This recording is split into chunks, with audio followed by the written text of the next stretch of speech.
Welcome, welcome, welcome. Kathleen Tully, David Wright. How are you guys doing today? All good?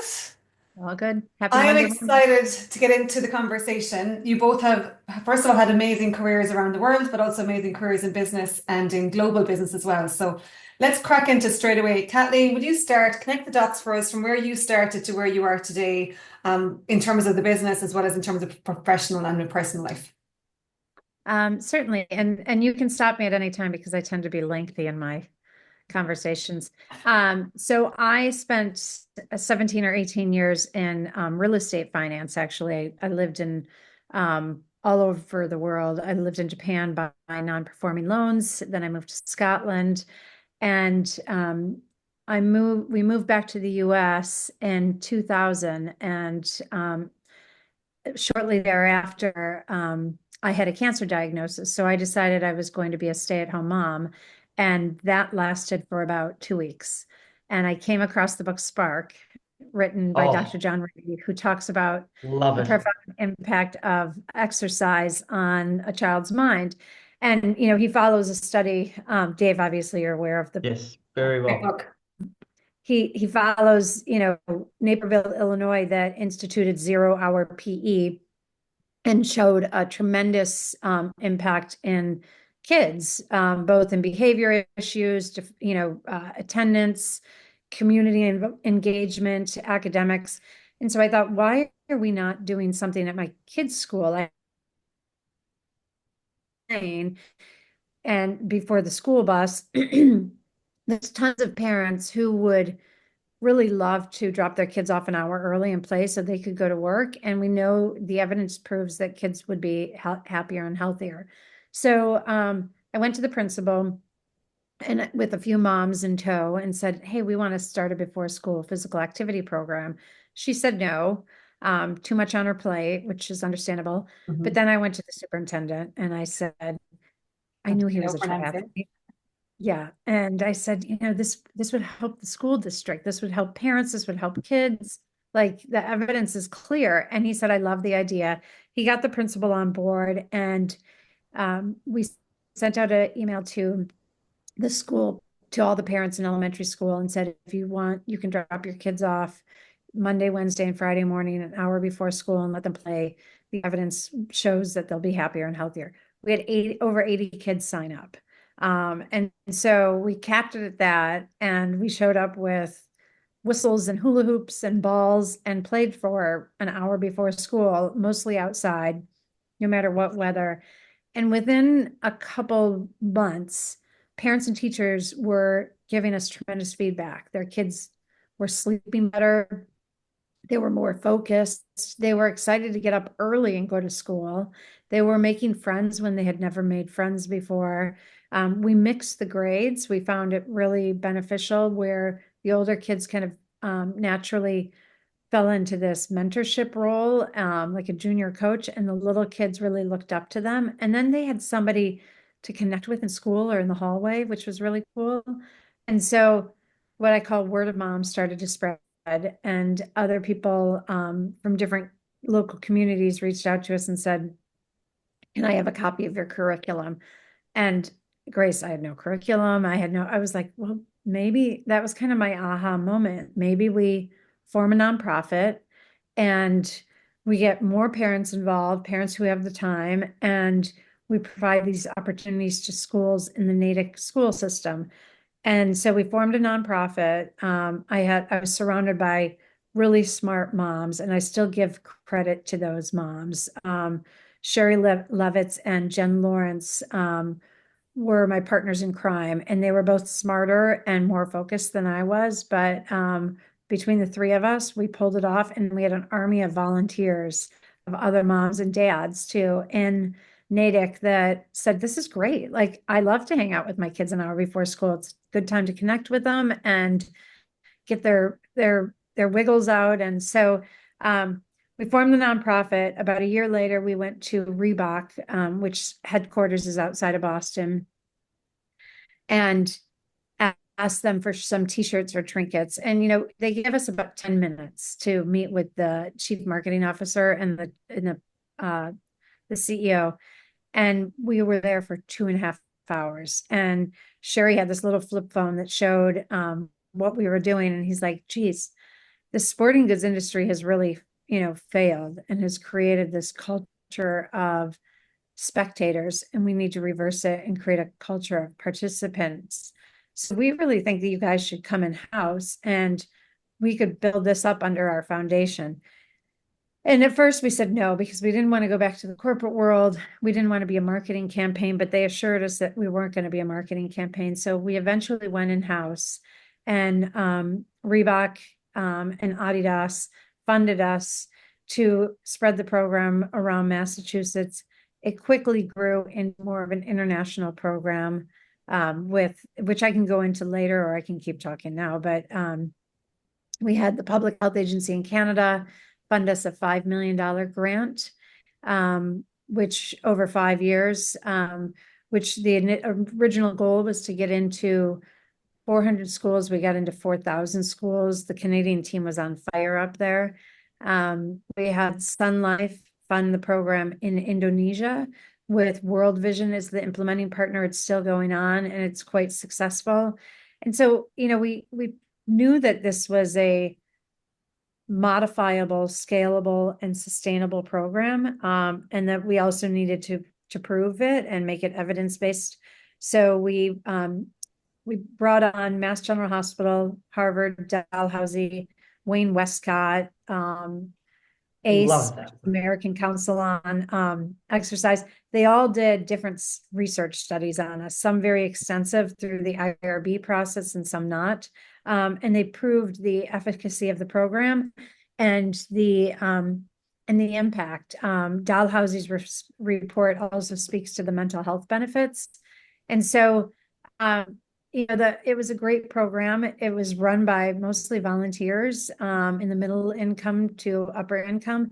In the low income areas where we couldn't find the parent volunteers, we'd either find community members or we'd find a sponsor to fund a small stipend to the school. And it's just been really rewarding. There's nothing better than going to a school early in the morning and seeing these kids run around. It has evolved into it's before, during, and after school. Again, it can be at any time of the day. And we're just really lucky at the impact we've made.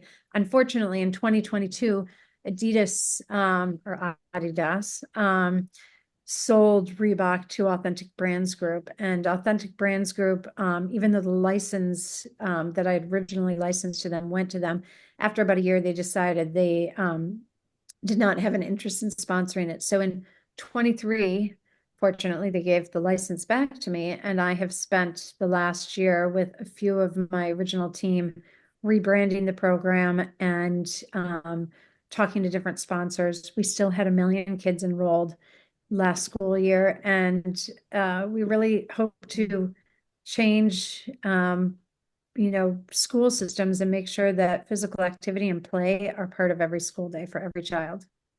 Well, Kathleen, you're a rock star and powerhouse. And I know the fact that real estate lost you, but physical activity found you. So amazing. So Dave, follow that. Connect your dots.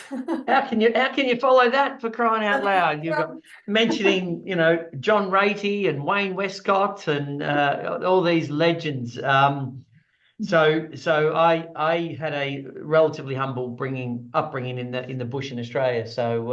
So my whole physical activity journey was either playing football or my sisters playing netball and the likes. And I never even went into a gym until I was 21 years of age, and that was in the United Kingdom, because everything was done outside. So I used to, in the summer, in the holidays, work on the spuds or work on the hay, or I used to work in the abattoirs doing the loadout.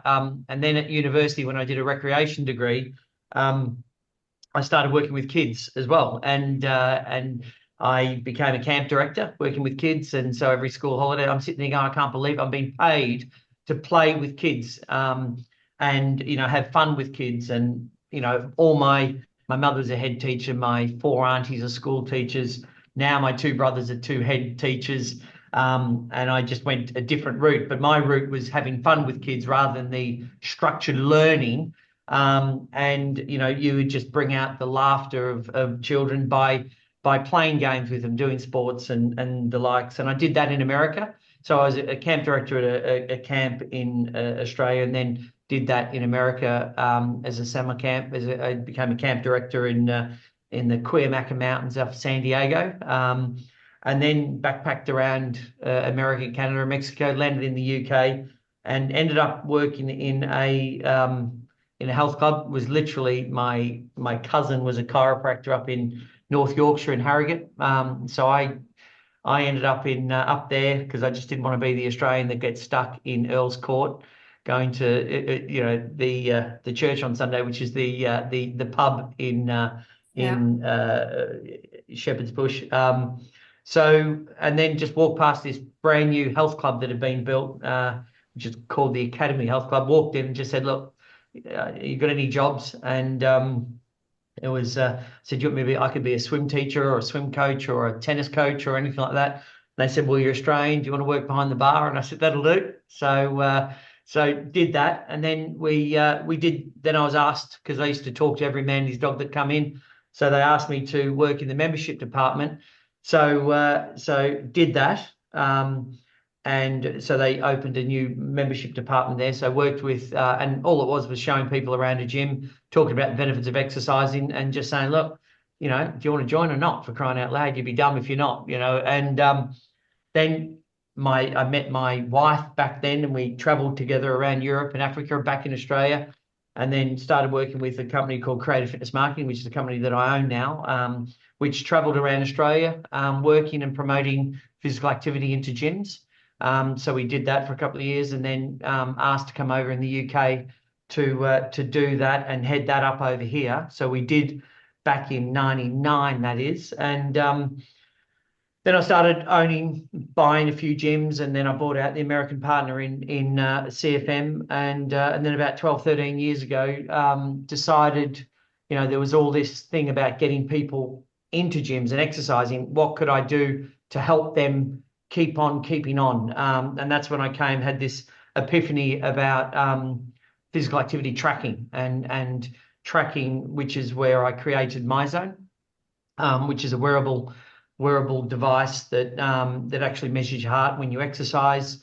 I called it Myzone because everyone has their own zone, and it was all focusing on effort rather than fitness. And so the whole thing was trying to increase and reward the effort and the process of physical activity, aligned with the World Health Guidelines on physical activity, because it wasn't until 2011 that with the help of Jim Whitehead and the team at ACE, American College of Sports Medicine, got together and said, right, rather than doing 3x20 of sport or 5x30 of gym, they went out and they said, "Do you know what? Just give us 150 minutes of moderate activity per week, or 75 minutes of vigorous activity per week."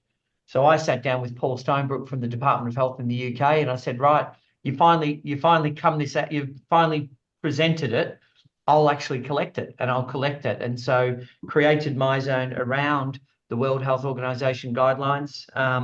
We created a metric called MEPS, which is Myzone effort points, which are aligned with the World Health Guidelines. So you get points based on the intensity of the activity that you do. Doesn't matter what that is, whether it's going for a run, going to the gym, doing hurling, chopping wood, riding horses, whatever. It's based down on your on the effort that you put in. And so it's sort of like, in a way, and I think the sweet spot where it worked on, and that's been in the industry for 20, 30 years. The fitness industry per se was famous for keeping fit people fitter. And I wanted to try and reach out to the 80% of the population to say, look, it's about the process. If you put the effort in, you'll get the rewards. And it was like a golf handicap on physical activity, which is where I suppose the sweet spot. So you could have, a 14-year-old girl, you could have an Olympic athlete in a wheelchair, you could have a 85-year-old man, a boxer, and they could all compete naturally with each other based on their own effort levels.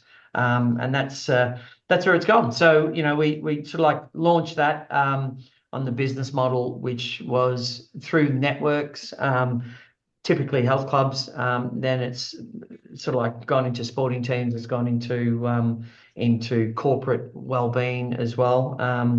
Yeah, and now we're currently sitting in about 92 countries around the world with over 10,000 different partners and 3 million users. So it's sort of like it's hit a little bit of a nerve, not a nerve, so to speak, but it's a sweet spot that seems to, well, fundamentally change behaviour.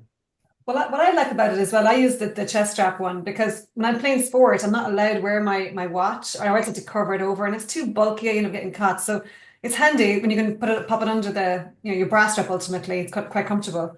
Because what's nice about this as well is the material is quite soft. Some of the other ones I find are awkward, and like again, going back to design, if it's under your bra strap, it needs to be soft because you already have a lot of pressure. So it needs to be soft and comfortable and thin. And again, unless you used to wearing a bra, Dave, it's something that not every design team thinks about. Stop doing that. Yeah. What's interesting, Dave, we were talking about, and as we talked about before, women in leadership and designing products and solutions for women in particular, a little bit different because we are different, right? Our physiology is different and so on. And you've obviously shared a story with me before about this pouch. So tell us that one, because I think this is actually a really important learning and story around if you want to serve a breadth of population, you have to think about the breadth of population. That diversity around the table leads to better business, because we have a massive global challenge, which we've all talked about, of activity. Yeah. We'll come back to kids, but in relation to just thinking about people a little bit differently is important. So tell us that story, because I love this one. Yeah. Look, I think before I even launched Myzone, Grace, the one thing I did is I travelled the world and spoke to quite a few of the leaders of the industry and just said, look, you know, this is what I'm thinking. What's your thoughts? You know, whether male, females, military, school teachers, just everything in regards to what the pain points were. And an example, and you know, I'm quite fortunate in the fact that, you know, in any decision or anything like this, I've got, you know, my wife who is brutally honest with me at anything I do. You know, what are you doing that design for? It looks crap, and you know, and get that. But what we did is we had a situation where we had some of the executive team were saying, oh, Dave, what we're going to do is we're going to drop this pouch, the one that you just showed, Grace, which is the pouch that Myzone comes into. Now, I originally wanted that because, you know, you've got this nice pouch, and I pinched the idea off Aeroplex, which is Aeroplex headphones, and they gave me a really nice pouch, and I was like, oh, that's a great idea. That's a real, wow moment. So we did that with the Myzone, where it's like this nice pouch. But then the executives to be had this great idea to save money. So they were going to save money, and they were going to do a pouch that was a see-through mesh pouch, right? And I'm saying, oh, look, I prefer the higher quality one and all this, you know, not thinking about, oh, but this will save us money and all this, you know, and then they sort of like designed it up, and we're about to go print with it. And I was chatting to Emma, who runs our OCR, which is right, you know, the outdoor sector racing, whatever it is. It's the you know, the obstacle course racing. And she was saying, oh, it's a shame that you're going to go to the pouch, because I actually, you know, the mesh pouch goes, I use my Myzone one because I can put tampons in it, and I can put all this, and it's all hidden away. And it was one of those moments of just slap on the head to sit there and go. And I spoke to my wife and I said, what's your thoughts about it? She goes, no, don't change that. I put my lipstick in there, and if I, you know, I want to take my watch off, I want to put it in there, and I don't want everyone to see it. And it was just one of those, I don't know, embarrassing moments of sitting there going, this is what happens when you don't go to a diversity of thought, you know. And hey, look, we've got roughly about 56% of the Myzone population, which are women. And here we were and look, we haven't made this decision that was going to, you know, piss off 56% of our population, and so it was just one of those, dare I say, funny moments, but just a moment of sitting there going, come on, guys, we've got to literally go wider and and sort of like not go down some narrow-minded bloody view. So that was the example that we had, so to speak. It is very important though, because there is the vast majority of leadership and, boards are one gender and potentially one culture and one, background as well. So yeah, if your audience base is broad, you need to have the representation. And I kind of feel like if you just marry to that, who are the customer? What's the customer breakdown? If your decision makers aren't reflective, you're missing out some of the perception of that. Kathleen, yours are the opposite side. Yeah, but just to go back to one thing that Dave said that I thought was fascinating was that, he talked about, I think you said 80%, of the population is not interested in activity. Is that what you said? And I know 82% of adolescents are not active, but I'm curious with Myzone, and your marketing background, what percentage of your 3 million are new to the physical activity market or the sports market? Like, I would assume that the Myzone is a great incentive, a great motivator for that population at the larger end of the funnel that we need to get interested in activity. And is part of the 3 million kids? I'm just curious, the whole population that's a really interesting to me. Yeah, look, we do have kids because we're off the back end of John Ratey's Spark, which is just a fascinating read. That and Bounce, if you've read Bounce, which is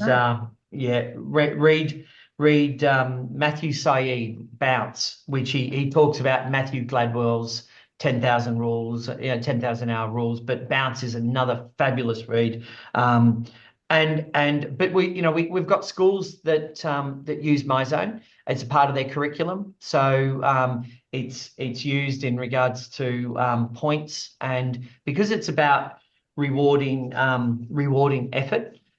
We've in regards to the adult population. I forgot the second part of the question there, Kathleen, which is. I just was curious as to about the 80%. Yes. Yeah. Yeah, so because the route to market has been through networks such as operated health clubs and leisure centres and now into the businesses. Once we've got into the corporate world, so health clubs, there were people that were joining gyms but not staying at gyms. And then when they started using Myzone, their attendance increased. When we deal with the corporate health, so we've got, like, for example, in Dubai in the Middle East, every single police officer in UAE, Abu Dhabi and Dubai has to wear Myzone. So 7,000 police officers. I always say this, if any, of all our customers, if you ever get pulled over in Dubai, just talk about your MEPs with the police officer and all this. But we've got various corporates, and what they find is because it's inclusive. It's inclusive. It's based on your effort level. You get points based on the effort. So that's if that makes sense.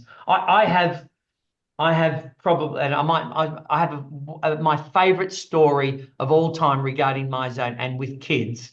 And we've had, Arsenal Football Club users. We're in Dallas Cowboys. All this, Billy bullshit type of teams. But my favourite story is my wife and I went into a local primary school. We used to go in on Healthy Schools Week, and we used to do like Myzone sessions with the kids. And so in the different levels, and we strap them onto put Myzone onto them and say, right, okay, you've got the different intensity of the color. The hotter the color, the harder you're working out. And so we do different exercise. What's a koala do? A koala sits on his bum, and okay, you'll be down in the grey zone because you're not moving. Okay, what does a kangaroo do? A kangaroo pops around, and you can see them get up into the green and the yellow, which is a higher intensity. And then, okay, what does a headless emu do? Which runs around crazy, and they get up into the red zone, right? Okay. Then we play a game which is you're matching the different colours, anyway. I bumped into one of the mums at a play centre about a couple of weeks afterwards, and this is my favourite story that I've got is, and I'd said to her, I said, "Oh, Kate," and this, she won't watch this or anything like that. So I said, "Oh, Kate, how did Jasmine, your daughter, how did she go at sports day?" And Kate was the 8-year-old. She goes, "Oh, she hated it. She came last in everything, but she said she would, and she did." She said, but she didn't stop talking about that Myzone thing that you did. And I said, "Really?" Because Jasmine was that 8-year-old tubby kid at the club. She said, "Oh, she came home that day and said, 'Mummy, it's the first time I've done exercise and I haven't felt sad afterwards.'" Mm. And that there is, when she told me that, I was just like, that echoes to adulthood. Yeah. Where and it was like literally because it was it's inclusive. We're rewarding the effort rather than Jimmy's the fastest in the class. Mary's the one that can do the most cartwheels and all this. It was based on the effort that they put in. And so, I've been a big sort of like big believer in the whole thing of rewarding effort rather than fitness. The fitness will be a byproduct of putting the effort in, so to speak. Yeah. No, and you're right. And there's a huge dropout of, at least in the US, where if you're not on the A team or you're not the top competitor, it's everywhere. Yeah. that it's not, and it's actually, I've heard people say, that gym class was like actually, a self-confidence killer. Yeah. Yeah. Yeah, there's a school in London called Coomwood School. If you were to look up this, it's in a deprived area of London, and it's a free school. And every single pupil gets a Myzone belt. And I went down there, and Jonathan Walden, who's the CEO of the school, and Will Smith, ironically, is the head of PE. And we've gone out, and I think they were doing geography. And they were dealing with orienteering. Okay, and so we've gone out to have a look, and they're doing orienteering and all this, and there was kids that were once they got their map back and they were there doing star jumps, and I said, "Will, what are they doing?" He said, "Oh, Dave, they get more Myzone effort points on how much effort they put in when they do orienteering. So they're actually trying to get more points for their team." And I was sitting there just going, "Oh, that is real." I mean, it's cool. Of course, it's cool, but it was just like, and they were doing it, and it didn't matter. You had to do 50, and you have to do 50 starts. It was just a matter of going, okay, I've got to get my heart rate moving. What John Ratey says in regards to getting that heart rate up and the likes. And it was sort of like, it was focusing on the positives rather than the actual, the distance and time, so to speak. We got to rethink it. I mean, Kathleen, this is what you've been doing. Yeah, I know. Dave, can we put Myzone in all of our schools? Dave, there you go. What do the points, when they accumulate the points, what do the points get you? So they get you a status. So when you achieve the World Health Guidelines per month, which is 1,300 MEPs per month, then you move from 0 to iron status. And then if you achieve it for 3 months, you become a bronze status, 6 months silver, 12 months gold, and then it goes on to platinum, even up to Hall of Fame. But you've got that 1,300 Myzone effort points is the World Health Guidelines for the month that you require. So what I tried to create was something that was not a shot in the pan, but a sustained attention to physical activity. I had a friend of ours who literally, Sandra, who said to my wife, said, "Look, I've got a problem with your husband." And she's like, "Oh, I've got many. What's the latest one?" And she's like, the list is long. And she's like, "We've just got back from holidays. It was the 30th of the month. And Lois, her 13-year-old, daughter, said, 'Oh, okay, Mummy, I've now just got to go and get 100 Myzone effort points. And she's like, it's 10 o'clock. You've got school tomorrow. You know, it's just like, don't. She goes, I don't want to lose my status. And she's like, well, no, you're not. You're going to bed because you've got school tomorrow. Lo and behold, Lois locked herself in her bathroom and did star jumps until she got 100 MEPs, which meant that she got her 1,300 MEPs for the month, which moved on to the next status. And unfortunately, our service on the last day of every bloody month, copper hiding because everyone goes, oh, quick, I need to get 1,300 points. Yeah. Now, reversing back to probably your original question there, is that the points can correlate to anything. And what we do is we pass that over to the operator, so to speak, or the network, and say, what do you want? So there's some gyms that will say, if you become gold status, we'll give you 20% off our shop in the club. Yeah. Okay. What we do at Myzone globally from an employer perspective is I say to all my team, if you do 2,000 MEPs points in a month, I'll give you half a day off next month.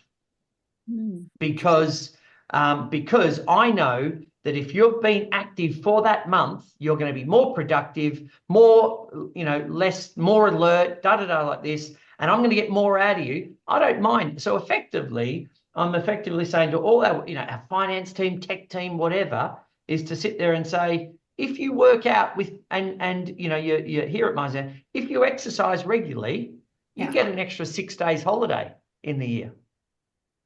That's wonderful. And is there also any supplemental material that goes with it for those who might, so you're balancing things, so you're not over exercising, and so you're properly fueling and getting enough hydration? So what we don't do, Kathleen, is we don't reward if you do 2,000 MEPs in a month. You've just gone over the 1,300. That's all we say. You don't get any accelerators if you hit 3,000, 10,000, 15,000 in a month, because it's not about that for us. And we have complaints where some operators go, 1,300 MEPs is just too easy for my members. And we're like, yeah, that's fine, but it's not too easy for the population. Right. And that's the thing. Now, don't get me wrong, and you probably know this, Kathleen, is that for children, it's not 150 minutes of moderate or 75 minutes of vigorous. It's 300 minutes of moderate and 150 minutes of vigorous. So in an ideal world, I'd love to be able to, to be able to sit there and go, okay, well, if you're a child, we should up the target to the 300 minutes and all this. But again, just getting them moving is the first part, and moving with fun and happiness and all this. So anyway. I think the school's been such a big part of a child's life, and the schools in particular not having exercise professionals typically. Talk us through, because I can take the dots for us here. Talk us through what the curriculum is, and ultimately how Active Kids and Minds has expanded, because this to me is important, of one of the core locations where kids need to be active, but yet there isn't always a structure or a toolkit to do so and do it well. Talk us through that, because I think, to your point, we'll come back to how this might work with Myzone later. Yeah, I mean, unfortunately, globally, schools have moved away from physical education and physical activity and recess. I mean, you hear in the US and other countries, kids get recess taken away because there's not enough time to minutes in the day for the curriculum. Sometimes teachers will also take recess away for bad behavior, which is horrible, because those kids probably need recess the most. Yeah. So what we designed originally was our functional fitness curriculum, which was a 12-week that you could be using the first semester and 12-week in the fall. It's 3 mornings a week, about 45 minutes, and it's structured into a skill of the week, and then in every lesson plan for every day is literally step by step, minute by minute. So anybody could run it. It could be a retiree in your town. It could be the art teacher, or, a college student. But, you let's say it's, functional fitness, week 1, day 1, and it's planks. So you have your morning meeting with the kids, then you explain what the skill of the week is, you demonstrate it, then you include it into some fun activity, a relay race, a running related activity. A lot of our activities also include like fun games, like the relay races with solo cups or what have you. And then you do a game by the end of the class, so they have fun. And then we end with a talk. It can be about mindfulness, it can be about nutrition. And so you have about 45 minutes of movement. And we also do metrics where we test the kids on a 400-meter run week 2, and that same 400-meter run week 11. And I'll tell you, when we first started it, a lot of our first year, those kids are now 23 years old, and some of those kids hated running. And we were there sitting there with like clipboards and pencils writing their times, and they were like, for 400 meters, the times, some of these kids that hated it were like 3 minutes. Some of those kids, Grace Conley is an example. She hated the run. She had one of the slowest times. She went on to run Stanford track. And I'm not saying that Active Kids and Minds was the reason. I mean, clearly, obviously, she had the DNA and the drive to get where she was. But, who knows if, there's so many kids out there that aren't introduced to these sports. So, or this fitness at an early level, that learn to love it. So from there, Grace, we continue to evolve. And so we stuck in the fitness realm for a few years, and then we started to go into classroom breaks. So 3 to 5 minute classroom breaks, so teachers could put on the whiteboard or the screen a physical activity break that we've done YouTube examples of. And then we started to get into more sports related. So we've done basketball, volleyball, running. I love, obviously, well, not obviously, but the running curriculum is my favorite because I tend to love running. And most recently, we designed a pickleball curriculum, which is not public yet, but we have started it. David's going to sign up straight away. I'm addicted to paddle at the moment, Kathleen. Sorry. I know it's slightly different to pickle, but in Europe, paddle is going off like a frog in a sock. I was just putting a new grip on my paddle racket before this call. That's funny. I would love to do paddle. Paddle is quite exclusive here. You have to build most of the paddle clubs. Yeah, isn't that funny? Most of the paddle in the US is really like a country club sport right now. Right. That fits, Dave. That fits. Yeah, exactly. Yeah. So I'm not there yet, but maybe someday. Of course it is. Of course it is. Yeah, it's funny. It's like you drive by these beautiful country clubs and you see their outdoor courts, but it's not accessible to many people. But maybe someday, because pickleball certainly is. And then I think one of the most exciting things that we're working on right now is we're working with an endocrinologist, Dr. Rachel Wooten, at Mass General Brigham Hospital in Boston on a girls' curriculum. She has an NIH-funded study that, here comes Willie, come here. Oh, come, you're both here. Come here, come. The dogs that get you out of the house every morning and lunch. Beautiful. Gosh, it looks like a lion. It looks like a lioness from the angle of the camera. Yeah, Willie, come on. You can come great to run with, though. Yeah, look, it's Grace. Say hi to Grace. Hey. Thank you. Anyway, we're working with Dr. Rachel Wooten, who's an endocrinologist, and she has an NIH-funded study to look at the impact of physical activity and prepubescent girls and PCOS, which is polycystic ovarian syndrome, and bone health. So we're working on that. We've already designed the curriculum, and Dr. Wooten has designed this amazing way to track the participants, and also follow up with text so that you are engaged. And then we were approached by Dr.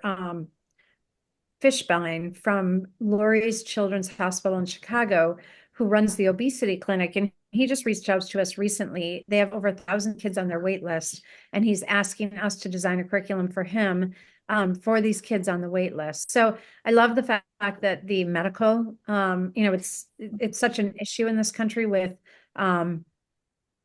mental health, obesity, social media, screen time addiction, that we have to find resources. And I love the fact that there's movement. And, Dr. Lori Witzel from the American Heart Association has worked tirelessly on creating an app that's kind of in the beta phase right now. And we might integrate. Sorry, who is that? Dr. Witzel. She's with the American Heart Association and also on the board of the Physical Activity Alliance. One of the smartest people I've ever met. Right. So with Laurie. Yeah. Yeah. So she's working with us on the Children's Hospital Chicago activation too. And so I love that she's put so much time into ensuring, along with the Physical Activity Alliance, that physical activity will be counted as something that's reimbursable on electronic healthcare records. So it is evolving, and there's a light at the end of the tunnel that physical activity might be prioritized in the near future. With Kathleen, how is the program sustainable? Do the children pay for it, or is it a volunteer program? So on our end, it's completely free. Our training is free. All the curriculum is free for now. What we have found is that as it evolves, some schools do charge a very nominal amount for it so that they can then buy T-shirts or pay the trainers. Gotcha. In the low income areas, we definitely need to find sponsors to pay a stipend. We cannot find the parent volunteers or the teacher volunteers. So there it's paid for, but we don't ask the kids to pay for it. It's just a stipend paid for by, Blue Cross Blue Shield or Toyota, different funders. Yeah. That is amazing. That is so cool. And I'm going to say this deliberately, without causing issue or whatever. Given the recent things in America with RFK Jr.'s commitment to health, will that be fantastic for you?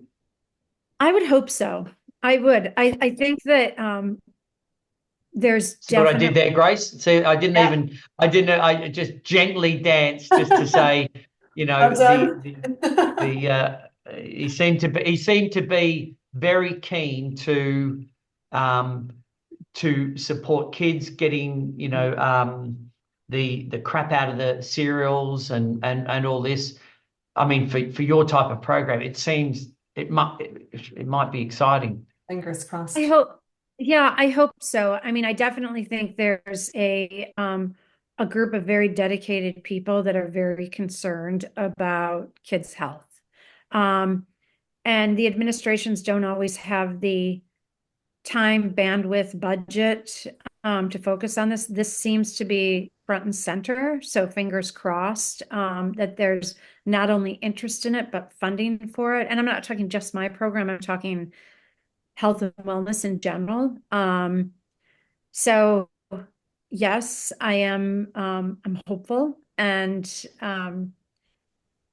gosh, I mean, it's so easy, isn't it? The solution, like just bring back daily physical activity and play in schools. Like, we just did a training at Newton Public Schools with about maybe 80 teachers. 2 different trainings, and then we did 180 New York City public teachers. All of them will tell you, yes, we know. You don't have to tell us. We know physical activity and good nutrition is good. We just don't have the time because we're under such a gun to teach certain curriculum that is now antiquated, out of date. Like, so you're doing a disservice to the teachers, the administration, the kids, the community. I mean, education needs to be rethought. And so hopefully, under this new administration, there will be a focus on that. Wow. And how many schools are you, sorry, Grace, I was just going to wonder, how many schools are you in that you support? So over the years, it's been about 12,000. We don't have the funding to actually, we ask everybody to sign up for the Trainer Hub. We unenroll them every year and re-enroll them just so we can see who's current.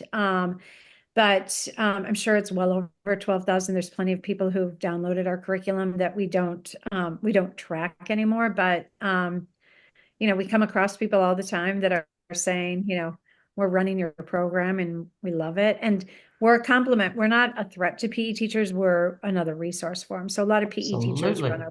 Yeah. And Kathleen, call out, you are looking for funders and support because this is a program that is scalable. It's already in multiple countries across the world.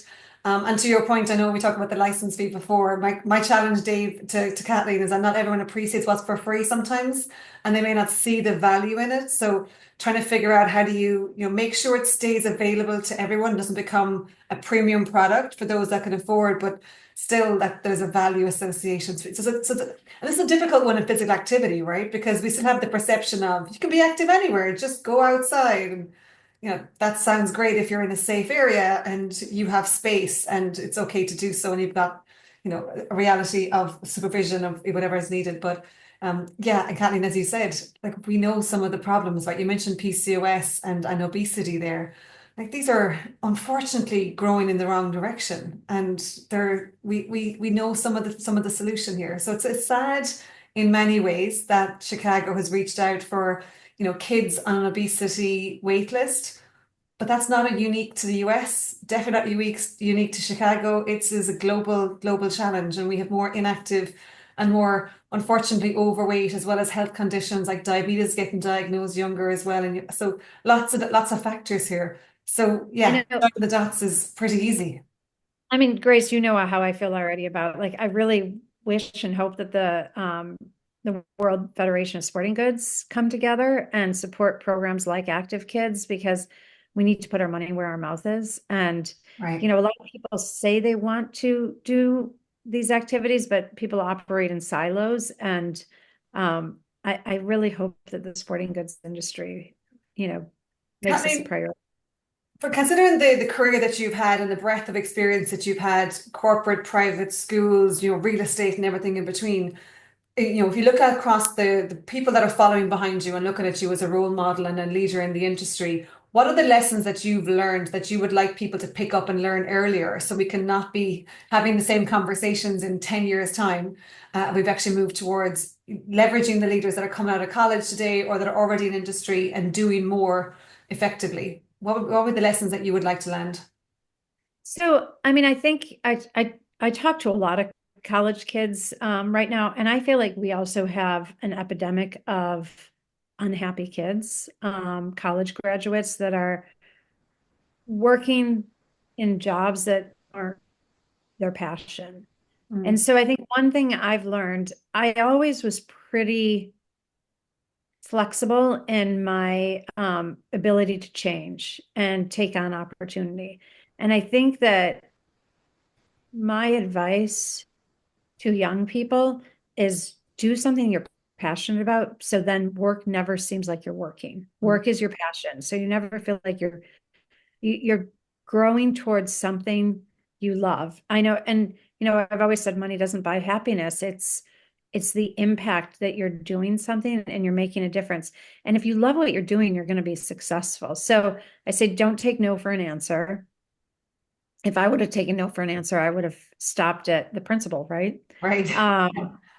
And, a lot of my friends, my friend Lisa Garahan always makes fun of me. She's on my board and she's like, she made fun of me. She's like, you're not going to get thousands of kids to jump rope. I was like, yes, I am. So I think follow your passion, follow your gut, and do something that you love, and don't be afraid of failure. Failure is a great thing. Like, it teaches you things.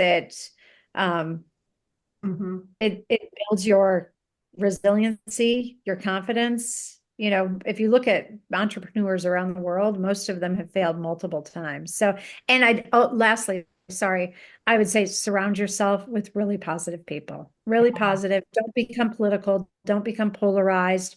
We're all on this earth for a short time. And ultimately, we just all want to be happy and good. It doesn't matter what side of the aisle you are on, who you support, what you do. Just go do something good and be nice.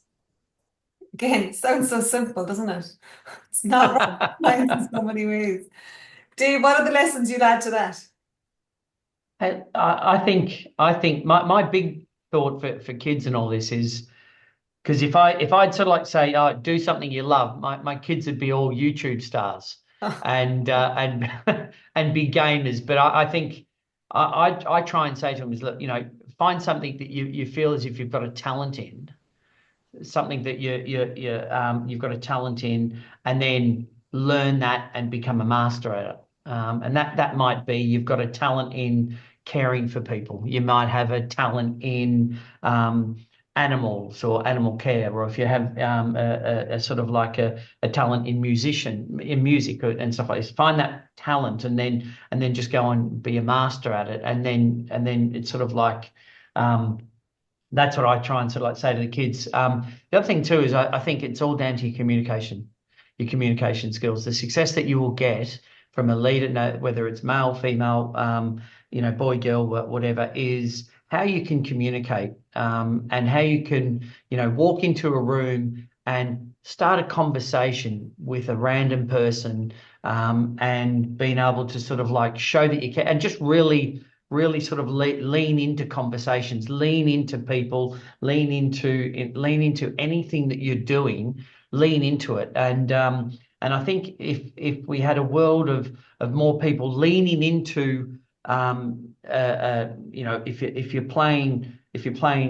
you're hurling or if you're playing golf or whatever, lean into it, and you'll get the most out of it. Don't sit on the sidelines.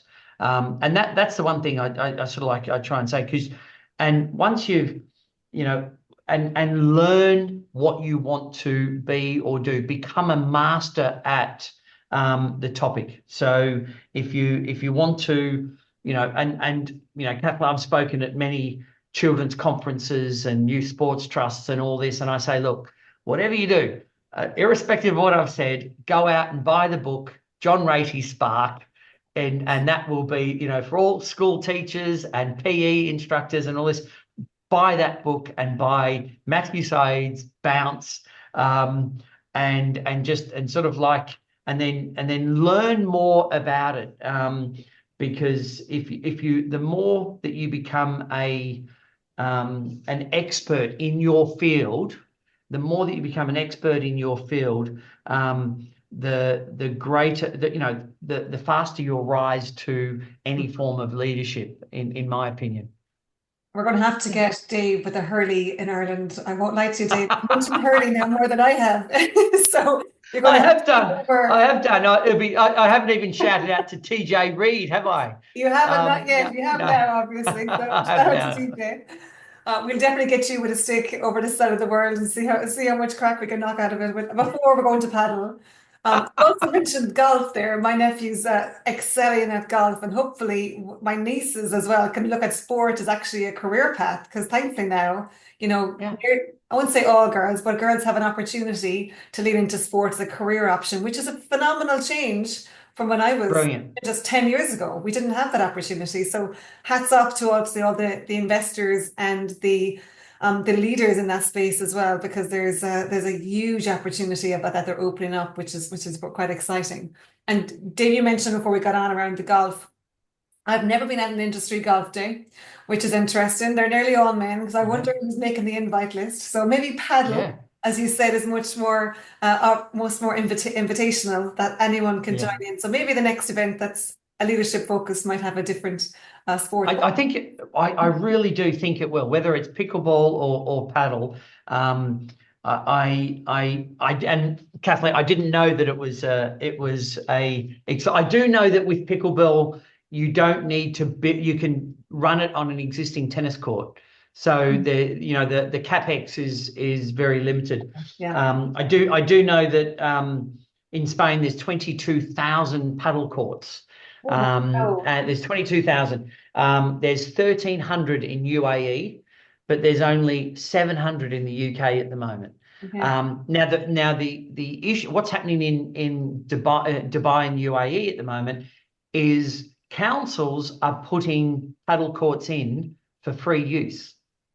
So you'll go to a leisure centre or whatever, and there will be a free use of a paddle. So it's less exclusive. As a matter of fact, that's a concern that I've spoken to some people that I know in the UK who own tennis centres, that they're worried that it gets monopolised. So the commercial benefit of it is reduced because it will be just given free.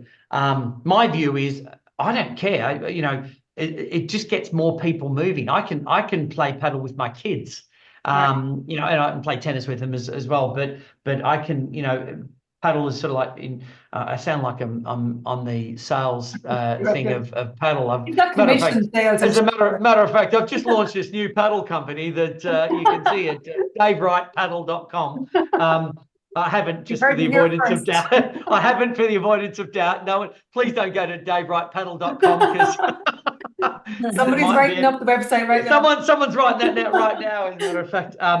But look, at the end of the day, is that it's something that, I mean, I think anything that is inclusive, both boys and girls that can do things together, and sort of like compete, I think is wonderful. And Kathleen, that's what I'm talking about, right? Around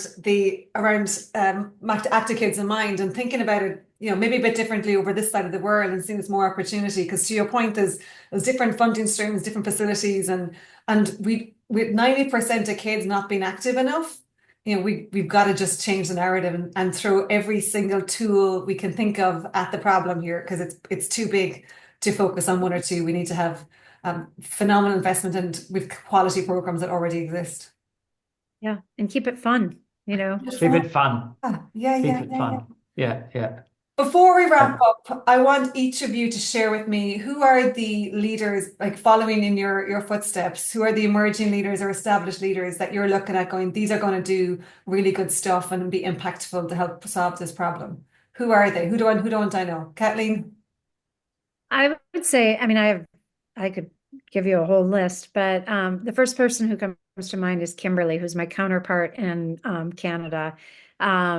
Right now she works for Woodbine, but she was on my Canadian team, and her and her team were a big reason for the success of going from, 400 schools to 4,000 schools.